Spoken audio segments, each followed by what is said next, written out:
I used to think my brain was broken. You know the feeling when your assessment notifications start piling up for a couple weeks and you do nothing but stare at it. You want to start. You buy all the highlighters, you set up the deadlines, put everything in your calendar, but then you don't actually do any of the work. Now, here's the thing. What if that paralysis isn't a flaw? What if your brain isn't fully malfunctioning, but actually running on a wavelength that you just can't align yourself with yet? I do want to preface, procrastinating is not something that we should be doing. But a lot of the times we villainize it too much and hyperfocalize on trying to run away from procrastination or try to escape it, when instead a lot more good can be done working with it. I'm going to prove to you that your laziness, that procrastinatory tendencies, might actually be your superpower, but only if you learn to treat yourself like a sidekick first. Let's define the enemy here. It's not distraction, it's productivity cosplay. We live in a world right now that fetishizes the aesthetic of working. Right, we got the color-coded calendars, the to-do lists, the 5 a.m. morning routines, the grind set. We're told that if we aren't chipping away at a project 4 weeks in advance, then we're falling behind. And that is true to a certain extent. Modern society is structured where we're all stuck in a rat race. And I bought into this lie. Hard. I tried to be the good student. I tried to force myself to organically start the projects and assignments the day that they were given to me. And the result? Guilt, panic, and surprisingly very mediocre work. But then I realized something. Every time I failed to start early, and every time I was forced to pull a miracle out of thin air a couple hours before the submission portal, I became this sudden genius. I'd be able to pull out this assessment that was pretty well polished and able to get me above 85% in almost all of my assessment tasks from thin air. So let's do the math. If I spend 20 hours working at 10% efficiency because I'm bored and distracted versus 4 hours before my due date working at 100% efficiency because I'm absolutely terrified of failing my assessment, who really wins? Today, I want to dismantle the guilt behind procrastination and rebuild it into a weapon. I want to take you back to my responsible era. It was a dark time. I read all the books, I watched all the gurus, I watched Ali Abdaal, Alex Hormozy, all of the gurus, right? I was very, very into that productivity sphere. And I came up with what I believe to be a foolproof plan. I worked with ChatGPT, I worked with Gemini, I made them into my study coaches, and it seemed like I was getting somewhere. And I decided for every assessment that I would split the workload in accelerating chunks that I would do, right? So like 10% on Monday, 15% on Tuesday, so on and so forth. It was logical and it was research backed according to ChatGPT and Gemini. And here's exactly what happened. I sat down on the very first day of my study period or study block, and I did nothing. I stared at the screen, I wrote a couple sentences, I deleted a couple sentences, and I ended up with maybe a paragraph after a full day of work. And the sad thing is that this happened for 4 more days, right up until the deadline of my very first assessment. I forced discipline, I ticked boxes, but the day before the deadline, I looked at what I had written, and it was utter garbage. It was disjointed, it was lifeless, and it was lacking the quality that I knew I could produce. So what did I do? Well, I deleted all of it, right? Everything gone. All the work that I'd done during the week, I deleted it. And in that stressful, panic-fueled state, I rewrote everything. All of it from scratch in roughly 3 to 4 hours. And surprisingly, it was a lot better. And this brought me to my first major realization. Premature effort is just hidden procrastination, right? It was just procrastination, but with makeup on. I wasn't actually working earlier in the week. I was just LARPing as a worker. I was operating at 50% efficiency, burning mental energy on guilt just to soothe my anxiety. It's like trying to cook a 5-course meal 3 days before a dinner party. The food isn't really going to be prepared. It's just going to be cold and gross.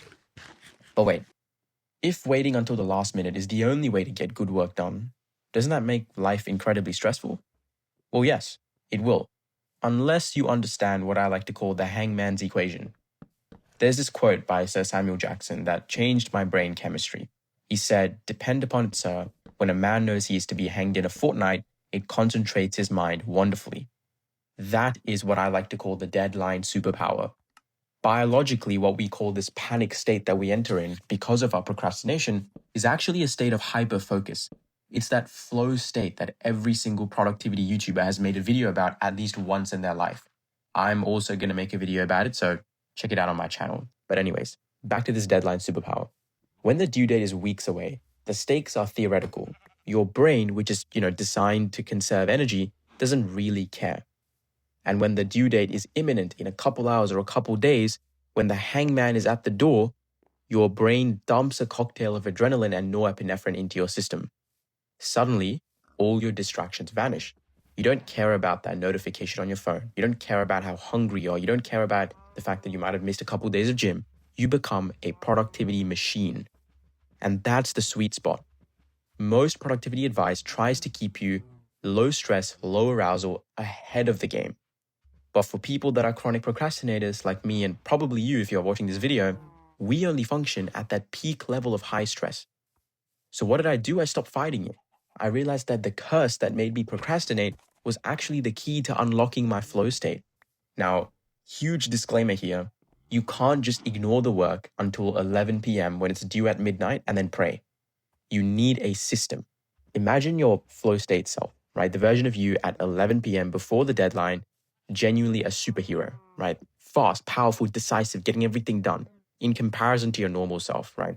The guy who probably sits on his phone, doom scrolling for a couple hours, playing a couple games of Clash, not very strong, not very decisive, lazy, a sidekick, right? And as the sidekick, you cannot fight the villain, the big bad guy, which is going to be your assessment in this case, right? You'll probably just get absolutely obliterated. So your job instead is to support the superhero, to prep the gadgets for the superhero, right? So instead of trying to write the essay on a random Monday, I changed my goal. I would do the low energy, brain dead tasks, right? Downloading the marking criteria, highlighting the marking criteria, summarizing it, right? Formatting the document, pasting in a couple relevant quotes, doing a little bit of the background research, right? A messy bullet point list. No heavy lifting, right? That's it. Just laying the foundation. And that way, when the panic hits on the day of the deadline and your superhero self activates, they aren't starting from scratch. They have a roadmap, they have plans, and all they have to do is just execute. So then you might be wondering, what would happen if the workload is too big for even a superhero to handle? Well, that's where probably the biggest disclaimer of this theory comes to play. And I need to issue this so I don't piss anyone off. This system is flawed, right? The deadline superpower only works if the task that you're trying to get done is physically and practically possible to complete in the time that you have left remaining.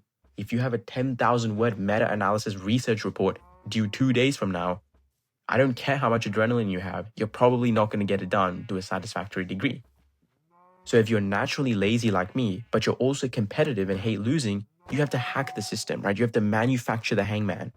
You have to manufacture the hangman, this sense of impending doom in order to kickstart your superhero self. So I stopped setting study goals for myself, right? I stopped saying I'll study chapter 1 by Tuesday. That means nothing, right? There are no consequences if I don't do it, and it's not very tangible to me. I instead started setting social stakes. Here's a good example of what I did. Let's say I had a massive exam coming on Friday covering 12 weeks worth of content. The old me would wait till Thursday night, have a mental breakdown, and try to learn 12 weeks of anatomy and physiology in a couple hours. The new me, right, I like to say this, but I'm a bit of both, right? I would grab a couple of friends and set a study session for Tuesday night, but not just studying together silently. It was a mock lecture or a group lecture. And here was the deal. On Tuesday night, I would have to teach weeks 1 to 3 or 1 to 6 of the entire term to the group. And if I don't know it, I'm going to look like an idiot, right? I would let my friends down, and my ego, most of all, would take a huge hit. Suddenly, Tuesday night became a hard deadline. My brain registers the social threat as the hangman, as the impending doom. And so I would procrastinate until Monday afternoon, panic because I didn't want to look stupid on Tuesday, and then hyper-focus to learn contents weeks 1 to 6. Now, I would rinse and repeat this a couple days before the exam, multiple times, right? And my friends would also take advantage of this. And so what I would be able to do is that by the time the actual exam came back on Friday, I had already triggered 2 to 3 mini panics throughout the week. I tricked my brain into unloading the superhero mode on my schedule, not on the exam schedule. And this works because it uses your toxicity against you. You might not care about your future self, but you definitely care about not looking stupid in front of your friends. Look, procrastination isn't something to frame on your wall. It's stressful, but it's also not a moral failing. It's just an energy management style. Now, again, I do have to stress, the end goal is to not procrastinate, right? Taking advantage of a procrastination is simply one way to deal with it in the short term because Gen Z lives in such a fast-paced modern society that we don't have the time to take a step back to ourselves and reflect on our decisions and, really rethink our habits, right? It would be great if we did, but a lot of the times we don't get that time. So it's a lot more efficient and higher yield for us to learn to live with our weaknesses and instead take advantage of what we believe to be our weaknesses, like procrastination. So if you're someone who works best under pressure, stop feeling guilty about the days that you aren't working. Plan lightly, be the sidekick, prep the materials, and then trust your inner superhero to show up when the clock starts ticking. It's not about perfection, it's about leveraging your psychology rather than fighting it. Now, I did mention the concept of flow state. If you guys are interested in how you can achieve flow state very easily and maintain it, check out this video that I made. And I hope you guys enjoyed the video. I'll see you guys in the next one. Stay locked in.